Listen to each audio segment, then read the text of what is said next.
Chris Martin here with Creative Domain, and today's quick tip tutorial is on making an initial state.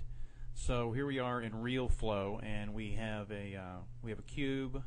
We have some gravity set up. I've got a kill volume to make sure none of the particles jump outside of the box, and I've got a square emitter. Now what I'm going to do is fill this box up and with fluid, and then I want to set an initial state. And this is something that you're going to use in practically every simulation you do in Realflow, so it's a concept that you do need to understand. So I'm going to go ahead and fill this up. I'm going to turn my timeline off right here by pressing this button down, and that way I'm not recording keyframes. And then I can hit simulate, and it's just going to fill the box with liquid. I've got this set to 50,000 particles, and you can see up here it's already at 15,000. So I may kick this up to 100,000.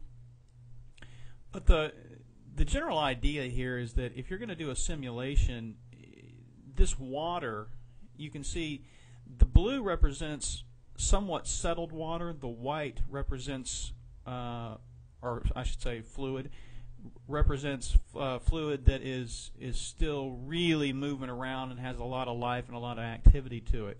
And for a lot of your simulations, you're not going to want the water to have that much life, so you would want it to settle down. So that's where the make initial state comes in. So what I'm going to do is I'm going to let this go ahead and fill up, and I'm going to come back when I've got the right number of particles in here. So I'm going to pause the video, and I'll be back shortly. Okay, so we're back, and we've got about 50,933 particles in the scene, and the emitter has stopped because that's what we had set up here for our max particles. Now you can take a look at this fluid, and you can see that it's all over the place, and just by the color, the blues and whites, that it is it's very volatile and very active. So if you were going to do a scene where you had water rushing down a hallway or something like that, that might be just fine. But if you needed, a calm brook or something else, this might not be what you need. So anyway, what I'm going to do is I'm going to stop the simulation. I'm going to put a kill speed in here, and I'm going to click on limit and keep, say yes, and put the max particle to 1. And anything, if you push F1 here, you can see it says max speed, maximum speed of the particles. Particles with higher speeds will be deleted. So anything that goes over the speed of 1 will be deleted. Well, actually, it'll be limited, and it'll be kept. If we click this to no, it would be deleted. But we'll click this to yes, so it won't delete any particles. It'll just slow them down. So I'm going to go ahead and I'm going to continue the simulation for a while and let these settle down a bit, and I'll be back then. Okay, so we're back.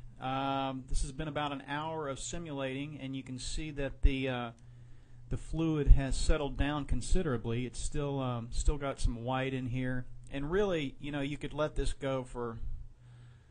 You could let this stuff settle for days, actually, but we're not going to do this for this tutorial, obviously. But what we're going to do is we're going to go ahead and make this the initial state. So let me stop the simulation. I'm going to get rid of my kill speed,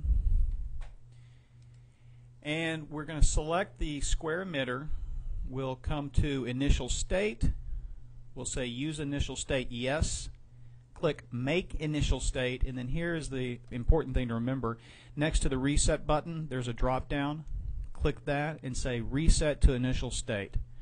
Now you can reset it. Click yes, and now this will always start out at this point where the fluid is settled. So that's basically the quick tip tutorial for today. I hope that helps.